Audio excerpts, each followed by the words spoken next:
ዘንዶው በእናታችን በቅድስት ድንግል ማርያም ላይ በሰዎች ላይ አድሮ አፉን ሲከፍት አሁንም እየታየ ይገኛል። ይህኛው ፓስተር ደግሞ ኢየሱስ ክርስቶስ ከእናታችን ከቅድስት ድንግል ማርያም ወይም ከአዳም ስጋ አልነሳም ይለናል። የድሆችን ጉረሮ አንቆ ቸርች የከፈተው ፓስተር በአሁኑ ሰዓት ድሆችን አስቀምጦ ድሃ ጠል ስብከቱን እያስተላለፈ ይገኛል። ድሆችንም ተሳድቧል። እነዚህና ያስተምሩናል ይገስጡናል ያልኳቸው ቪዲዮዎች እየቀርብ ያለው ሰላም እንደምን አላችሁ? በዕለተ ሰንበት ከቅዳሴ መልስ እንደምን ቆያችሁ? ፋቸውን ቪዲዮዎች እየቀርብ ያለው ቪዲዮውን ላይክ፣ ሰብስክራይብ፣ ሼር እያደረጋችሁ ለተወዳጅ ኦርቶዶክሳዊ ወንድሞቻችን አድርሱት። ቀጥታ ወደ ቪዲዮቹ እንሄዳለን። ክብርህን ሳየው እጅግ እጠግባለሁ፣ በረከት ሆነ ጓዳዬን ሞላኸው። የአምላክ የሥራ ሁሌም ይደንቀኛል፣ እንዳንተ ያለ ከወዴት ይገኛል? አስታውሰኛለህ መች ትረሳኛለህ? ራሴን አልነግርህ ድካሜን ታውቃለህ። የሕይወቴ ዘመን ተጽፏል በእጅህ፣ ጠፍቶ የተመለሰው አንዱ ነኝ ልጅህ፣ የኔ ጌታ አንዱ ነኝ በግህ። ዝማሬ መላእክት ያሰማልን። እናመሰግናለን። ምዕራባውያን ገሸሽ ያደረጉትን የክርስትና እምነት በአሁኑ ሰዓት ደግሞ በሩቅ ምስራቅ እየተስፋፋ ይገኛል። አንዷ የክርስትና ሀገር ወደፊት ቻይና ትሆናለች እየተባለ ይገኛል። ኮሪያዎችም እንደዚህ እንደምታዩት እየተጠመቁ ኦርቶዶክስ ተዋሕዶ ቤተክርስቲያን እየተቀበሉ ይገኛሉ። 안녕하세요. ጤና ይስጥልኝ። እኔ ተክለ ሃይማኖት እባላለሁ። እኔ የኢትዮጵያ ኦርቶዶክስ ቤተክርስቲያን ምእመን ነኝ። እኔና ባለቤቴ ከ2 ዓመት በፊት ኢትዮጵያ ኦርቶዶክስ ቤተክርስቲያን መሄድ ጀመርን። እኔ ካቶሊክና የግሪስ ቤተክርስቲያኖች ሁሉንም ሄጄ ከዛም የኢትዮጵያ ኦርቶዶክስ ቤተክርስቲያን መጣው። ስለዚህ እኔ የኢትዮጵያን ኦርቶዶክስ ቤተክርስቲያን ደንቆኝና ቅድስና የሞላባት እንደሆነች አረጋገጥኩኝ። እኔ የኢትዮጵያ ኦርቶዶክስ እምነት ተከታይ ከሆንኩኝ በኋላ በተለይ በየሳምንቱ ሮብና አርብ የበለጠ ለአምላካችን የሚደረገው ጸሎት ተመለከትኩኝ። ከጎኔ ካሉ ምእመናን ጋርም አብሬ ጸሎት መካፈል ቻልኩኝ። በተለይ ከባለቤቴ ጋር በየቀኑ ጸሎት በማድረግ ወደ አምላካችን ሀገር ወይም መንግስተ ሰማያትን ለመውረስ ደግሞም ለሌሎች ሰዎች የምናደርገውን ጸሎት ልቤን ይሞላዋል፣ በጣምም ያስደስተኛል። እኔ የኢትዮጵያ ኦርቶዶክስ ቤተክርስቲያን በኮሪያ ብዙ እንዲኖር እመኛለሁ። የኢትዮጵያውያንም በስተው በዚህ ኮሪያ አብረን ብናስቀድስ በጣም ደስ ይለኛል። በጭማሪም ይህን ቅድስት የሆነች የኢትዮጵያን ቤተክርስቲያን ሌሎች ኮሪያዎች አውቀው እንዲመጡ ኢትዮጵያ ኦርቶዶክስ ቤተክርስቲያን የኮሪያ ምእመኖች እንዲበዙ እመኛለሁ። ጤና ይስጥልኝ። የእኔ ኮሪያ ስም ጆን ዩ ጆንግ ሲሆን በክርስትና ስሜ መስቀል ክብራ እባላለሁ። እኔ ከባለቤቴ ጋር ከ2 ዓመት በፊት መጥቼ እዚህ ኮሪያ ባለችው የኢትዮጵያ ኦርቶዶክስ ቤተክርስቲያን ክርስትና ተነስቼ የጌታችንን በረከት አግኝቻለሁ። መጀመሪያ ላይ ለመልመድ ከብዶኝ ነበረ። አባታችንና ሌሎች አገልጋይና አማኞች በፍቅር ስለተቀበሉኝ አሁን በደንብ እየለመድኩኝ ነው እና እዚህ ኢትዮጵያ ቤተክርስቲያን በሚደረገው ጾምና ጸሎት እኔ እስከምችለው ድረስ እየተሳተፍኩኝ ነው። እኔ እዚህ የኢትዮጵያ ቤተክርስቲያን ውስጥ ሳለሁ የእግዚአብሔር ሀገር የመጣው ነው የሚመስለኝ። ከሌላ እምነት ቤተክርስቲያናት ይልቅ እዚህ ጸሎቴ በደም ይሰማል መሰለኝ። ትንሽ ምኞት ቢኖረኝ አሁን ካለንበት ቤተክርስቲያን ይልቅ ትልቅ ቤተክርስቲያን ተገንብቶልን ብዙ ኢትዮጵያውያን መሰብሰብ ይችሉ ዘንድ ደግሞ ወንጌል በደንብ ተሰብኮ ኮሪያዎች የኢትዮጵያን ኦርቶዶክስ ቤተክርስቲያንን በደንብ አውቀው እንዲሳተፉ እመኛለሁ። እናመሰግናለን። ቸር እግዚአብሔር በቤቱ ያጽናችሁ። የዘንድሮ ጥምቀት እንደሚታወቀው የሚውለው ሰኞ ነው። አንዳንዶች ታዲያ ባለማወቅም ይሁን በማወቅ አርብ ጦመን እሁድ ቅዳሜን ጽላሎት መብላት ይቻላል እያሉ እያስተላለፉ ይገኛሉ። ሊቃውንቱና መጽሐፍቱ ምን ይላሉ? ከመምህራኖቻችን እንስማ። ሰኞ ጥምቀት ከሆነ ቅዳሜና እሁድን ጾም ምግብ እየበሉ አረብ ይጾማል፣ እሁድ ይጾማል። አረብ ላይ ይወስዱታሉ። የአይነት የጾማ ስርዓት አለ በጋድ የመጽሐፉን ልንገር ሰዎች የሚሉትን አረ እኔታ የመጽሐፉን ከሆነ እንዲህ አይነት የጾም መዋጮ የለም። አዋጥቶ ከገሌን ያህል ሰዓት ከገሌን ያህል ሰዓት ብሎ አወጣቶ ጾም የለም። የሰዎቹ ግን ሲሉ ሰምቼ አውቃለሁ። መነሻ የላቸውም። የጾም ፍቅር ብቻ ነው መነሻቸው ይመስለኛል። እኔ ስገምት ጾም ስለሚወዱና እንደው ጾሙ እንዳይቀር ከመፈለጋቸው የተነሳ ያደረጉት ነው የሚመስለኝ እንጂ አስተምረው ከመምህራን ቃልም የተገኘ በጉባኤም የተነገረና በመጽሐፍት የተጻፈ አይመስለኝም። በልምድ ግን የሚያደርጉት ሊኖሩ ይችላሉ። ልምድ ደግሞ ቀኖና ተደርጎ አታስተምረውም። የምታስተምረው የተጻፈውንና በወንበር የተማርከውን ነው። የሚያስተምሩ ግን አለ ይኔታ በእንትና መነሻ የለውም። የራስ ሐሳብ ነው የሚሆነው። የራስ ሐሳብ አድርጎ ጥሩ ትምህርት ስለሆነ ያ ማለት ለጾም እናድላ ማለቱ ምን ክፋት አለው ተብሎ ደጋፊም ስለምታገኝ ልታስተምረው እኮ ትችላለህ። ግን ቤተክርስቲያን በመጽሐፍ ጽፋ ያላቆየችን ማስተማር በራሱ ትዝብት ነው፣ ነውር ነው። የሆነ ዘመን ላይ እንደሚሉ ሰዎች ነበሩ ተብሎ በታሪክ ወይ ተወቃሽ ነህ ወይ ደግሞ ተወዳሽ ነህ። የሆነ ዘመን ላይ እንደው በቀኖና ያለው በቂ ነው ባይነኝ እኔ። በቀኖና ያለው ምንድነው? በፍትሐ ነገሥት አንቀጽ 15 ላይ በተደነገገው መሰረት የልደትና የጥምቀትን ዋዜማ ጾሙ ነው የተባለው። ስለዚህ ጥምቀት ሰኞ ከሆነ እሁድ የጥሉላት ምግብ ተበልቶ መጾም፣ ቅዳሜም ከሆነ ቅዳሜን ብቻ መጾም፣ እንደሱ የጾም በጧት ላይ የጥሉላት ምግብን ተከልክሎ ጧት መብላት። በቃ እሱን ነው የምናደርገው።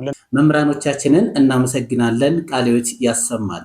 ጌታችን መድኃኒታችን ኢየሱስ ክርስቶስ ወደዚህ ምድር ሲመጣ ከማንም ስጋ አልነሳም ይለናል ይሄኛው ፓስተር።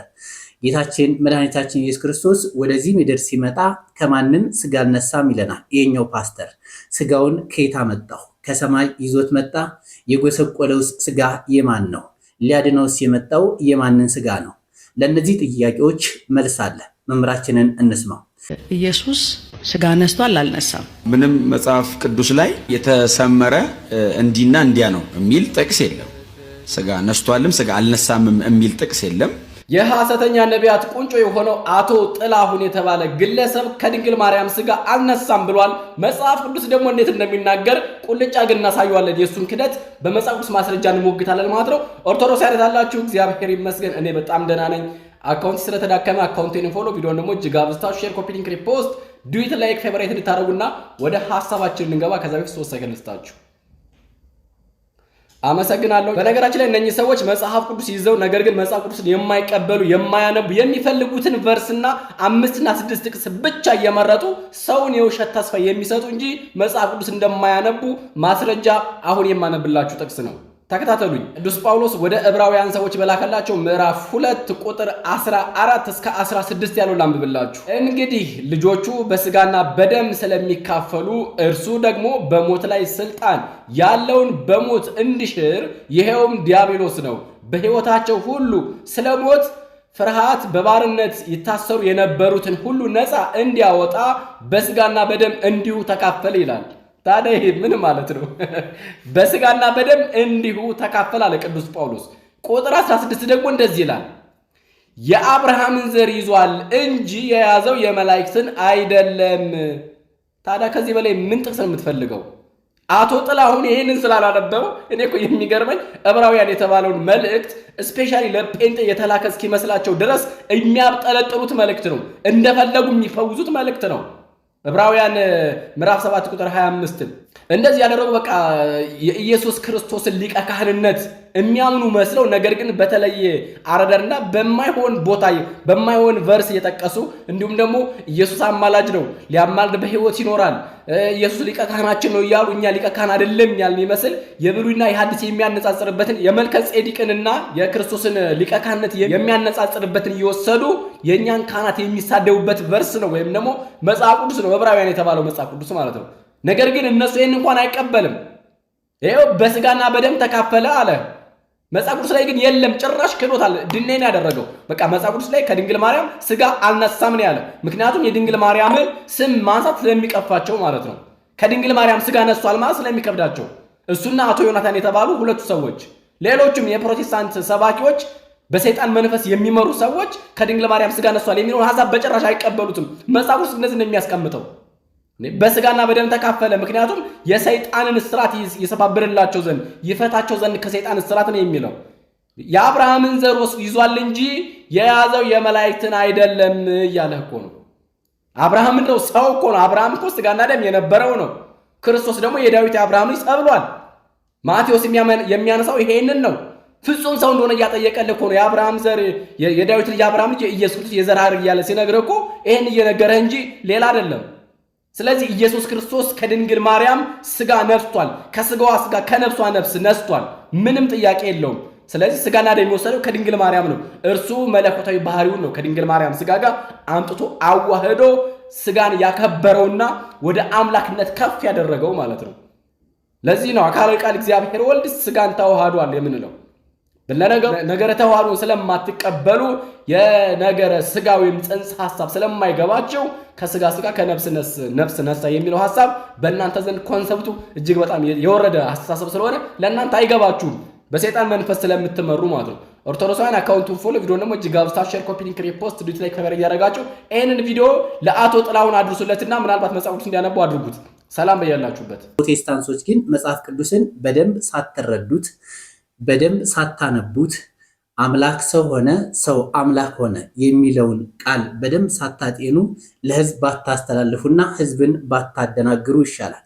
ከ5 ዓመት በኋላ እየተመለሳችሁ ይህን ሰርቼ ነበር እንደዚህ ይሁንልኝ ብትሉ በኋላ ህዝቡን ገደል ካስገባችሁት በኋላ የሚመጣ ለውጥ የለም። እናንተም ህዝቡንም ወደ ጨለማ እያስገባችሁ ትገኛላችሁ። የመለኮት ሚራክል ነው በውስጧ ሀፕን ያደረገው እንጂ ከስጋዋ ስጋ ነስቶ ከደሙ እንደነመስተው የሚባል ታሪክ የለም። የዛሬ 5 ዓመት አካባቢ ዮሐንስ ወንጌልን ሳስተምር የተናገርኩትን አንድ ማስተካከል የምፈልገው ሐሳብ አለ። ኢየሱስ ክርስቶስ ከማርያም ስጋ ነስቷል ወይስ አልነሳም የሚለው ሐሳብ ሲነሳ ኢየሱስ ከማርያም ስጋ ነስቷል። ግልጽ ነው። ኢየሱስ ከማርያም ስጋ ነስቷል። ያኔ ከማርያም ስጋ አልነሳም ብዬ የተናገርኩት ስተት ነው። ክርስቶስ ከድንግል ማርያም ከስጋ ስጋ ከነፍሷ ነፍስ ነስቷል የሚለው ስተት ነው።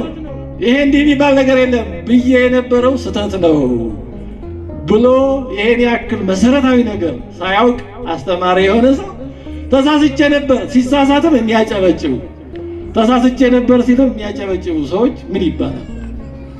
ያሳዝናል። በሰው ላይ እኮ አይሞከርም።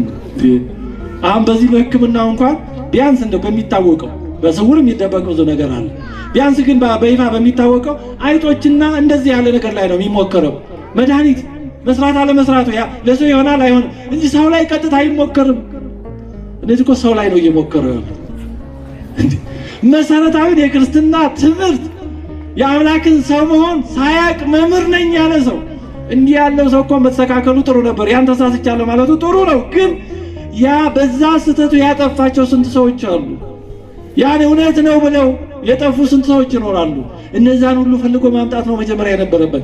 ደግሞ ሌላ ስተት መስማት አይደለም። ያኔ የተሳሳተ ዛሬ ላለመሳሳቱ ምን ዋስትና አለ? በሰው ላይ ይሞከራል። ቅዱስ ያዕቆብ በመልእክቱ ያዕቆብ ምዕራፍ 4 ቁጥር 1 ላይ ወገኖች ሆይ ብዙ መምህራን አይሁኑ በብዙ መንገድ እንሳሳታለንና ያለው። መምህርነት እኮ በጣም ከባድ ነው። አሁን እኔ በምናገረው አንድ ነገር እያወቅሁ ባለማወቅም ቢሆን የተሳሳተ አስተምሬ ቢሆን ከሆነ እግዚአብሔር ይጠብቀኝ እንጂ ያን ሰምቶ የሚሳሳት ሰው ቢኖር ይጠየቅበታል። ያሳሳትኩት እኔ እኮ በአደባባይ በይፋ ክህደትን ጨርሶ ይሄ እኮ ክህደትን ብቻ አይደለም ሁለንተና ስህተት ነው። እና ያሉትን እየሰሙ ግራ የሚጋቡ ሰዎች መኖራቸው በጣም ያሳዝናል። ይሄ ቃል የተባለው የእግዚአብሔር ልጅ በእግዚአብሔር እቅፍ ያለው ይሄ ቃል በኋለኛው ዘመን ሰዎችን ለማዳን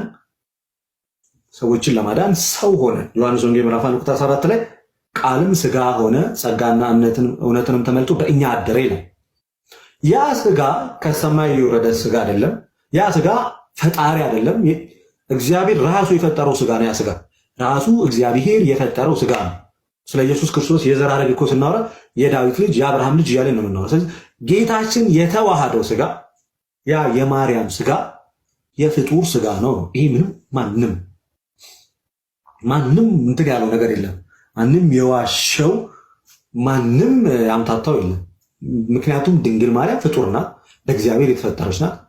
እሱ ራሱን የፈጠራት ቃል እግዚአብሔር እሱ ራሱን የፈጠራት። ስለዚህ ከፈጠረው ሰው ከማርያም በኋለኛው ዘመን መጥቶ ሰው ሆነ።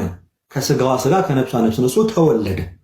ስለዚህ ክርስቶስ ከሰው ልጆች የተካፈለው ያ ስጋና ደም ዕብራውያን ምዕራፍ 2 ቁጥር 13 እስከ 14 ላይ ከሰው ልጆች የተካፈለው እንኳን ዘጋሽ ከሰው ልጆች የተካፈለው ያ ስጋና ደም የፍጡር ስጋና ደም ነው። ከሰው ልጆች ነው የወሰደው። ስጋ ደም የፍጡር ነው እንጂ አስቀድሞ የፈጣሪ ገንዘብ አይደለም። ስለዚህ ያ የፍጡር ስጋ ነው።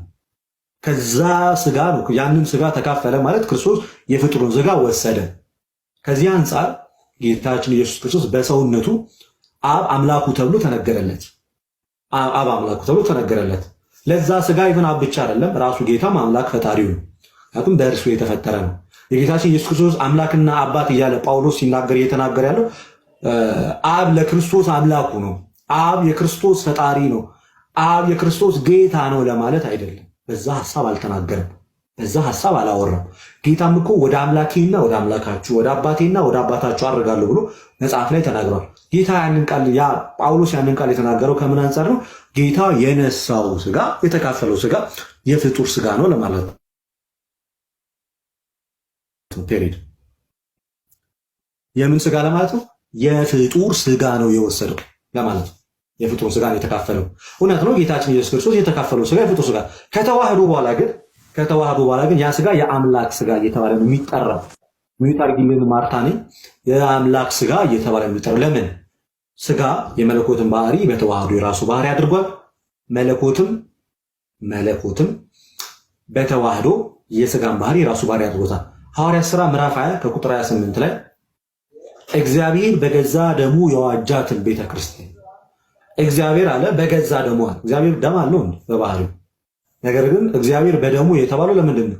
ቃል ከሰው ልጆች ጋር ከስጋና ከደም ከተካፈለ ሰው ከሆነ በኋላ ደም ስጋ የሚሉት ነገሮች የሚነገሩት በቀጥታ ለሰው ልጆች ነው። ግን ከተዋህዶ በኋላ ለቃል ወይም ለእግዚአብሔር እኚህ ነገሮች ተነገሩ፣ በደሙ መባል ጀመረ። ለምን? ያንን ስጋ የራሱ ስጋ ስላደረገው።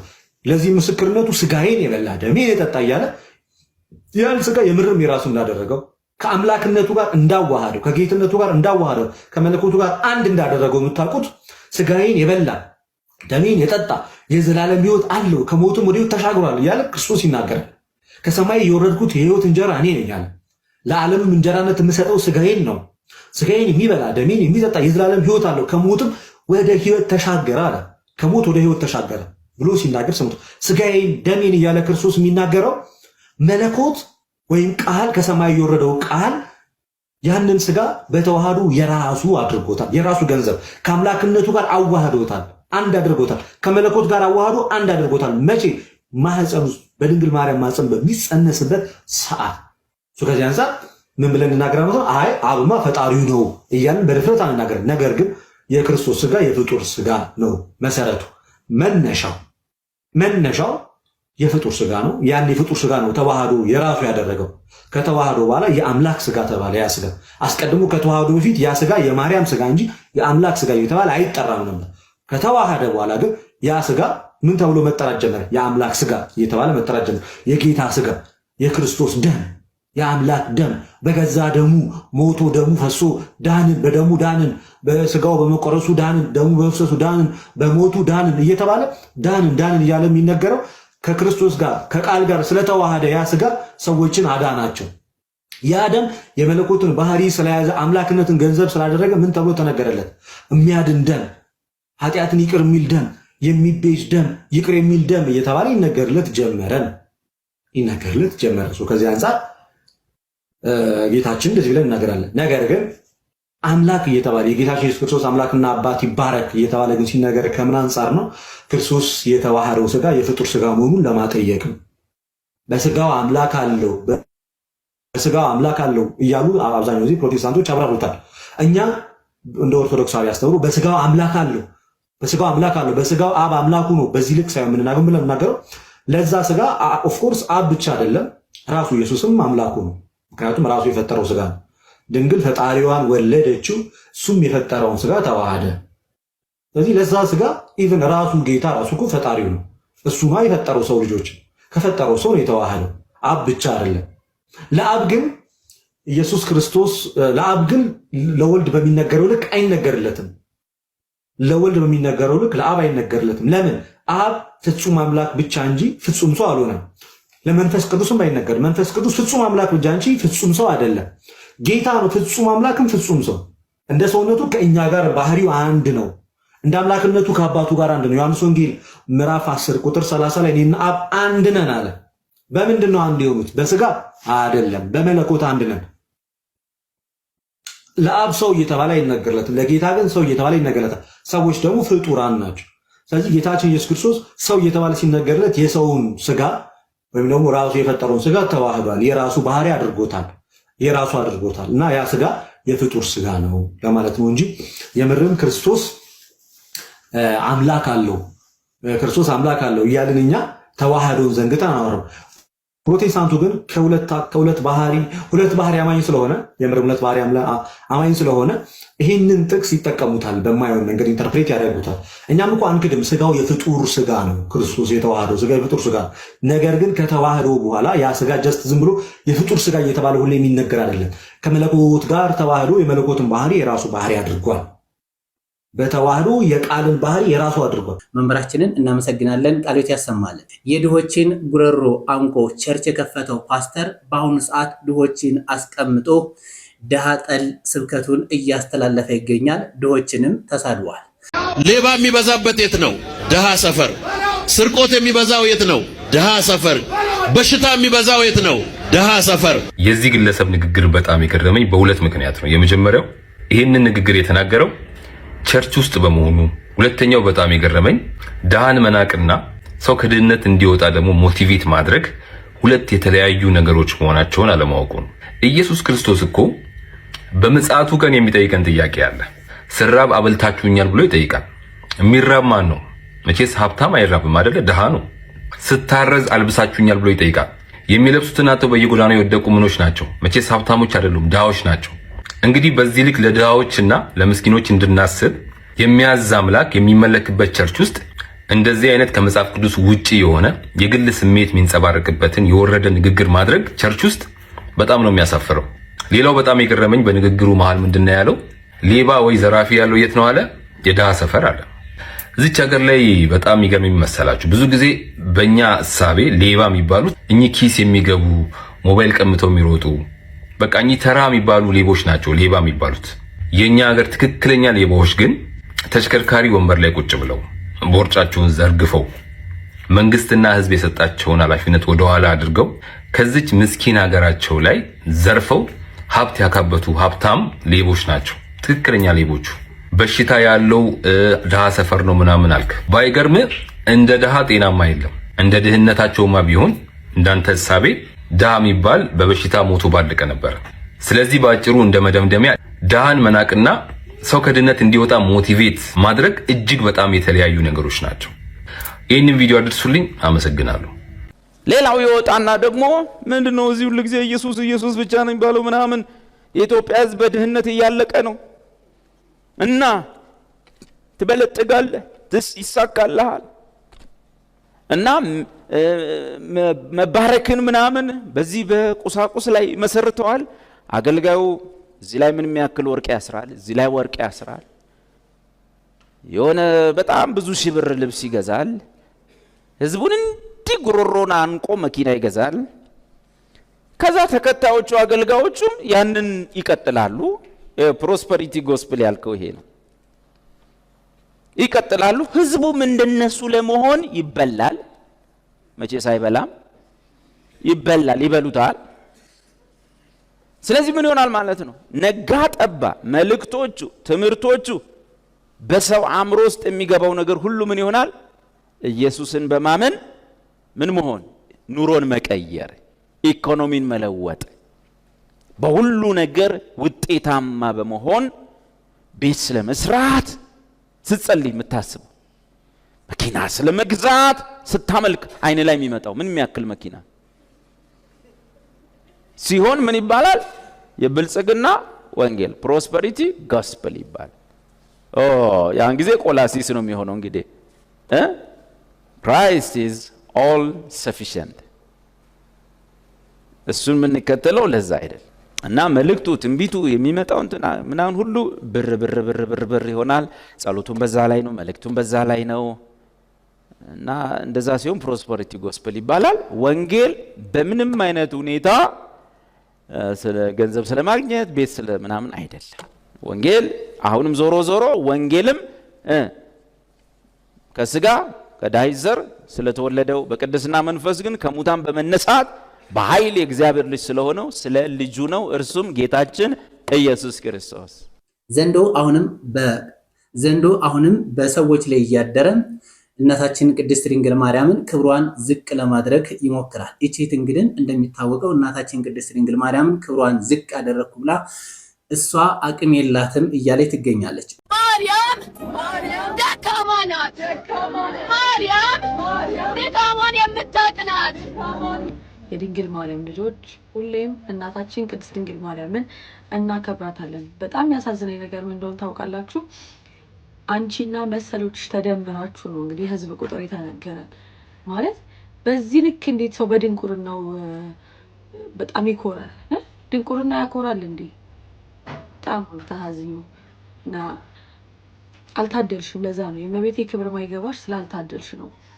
ሁሉም ሰው የቀመሰውን መመስከር ይችላል። አንቺ አልቀመሽም፣ አታውቂውም እና አንፈርድብሽም። እግዚአብሔር ልቦና ይስጥሽ። በቤተ ክርስቲያን እስከ 7 ከባሰ 6ኛው ላይ ትጋባለህ። ያለዚያ 7 ቆጥራ ነው የምትጋባው። 7ኛው ላይ ቤተ ክርስቲያን እኔ የምትገርመኝ ዘመንን ቀድማ ዘመንን መዝና መኖሯ ማለት ነው። ቀድሞ እስከ 7ኛው ትውልድ ስትቆጥር ምን ዝም ብሎ ኋላ ቀራሉ። አሁን ደግሞ ዶክተሮቹ አደራ እንዳትጋቡ እስከ 7 ቢሆን ጥሩ ነው አሉ ማለት ነው። ለምን ሲባል ተመሳሳይ የደም ሴል ያለው ሰው ሲጋባ ከአንድ ቤተሰብ ያለው ሰው ደም ሴሉ ተመሳሳይ ስለሚሆን ተመሳሳይ በሽታ ያለበት ሰው ነው ማለት ነው። ተመሳሳይ በሽታ ያለበት ሰው ስለሚሆን ዘመድና ዘመድ ሲጋባ ልጆቹ ተመሳሳይ በሽታ ይኖርባቸዋል ማለት ነው። አንቲ ነው ምናምን የምትሉት ማለት ነው። እሱን እዛው እናንተ ተናገሩት ማለት ነው። መምህራችንን እናመሰግናለን። ቃሎት ያሰማልን። ውድ ኦርቶዶክሳውያን እስከ ሰዓት ድረስ አብራችሁ ስለቆያችሁ አመሰግናለሁ። በቀጣይ ቪዲዮ እስከምንገናኝ ድረስ ሰላም ቆዩ።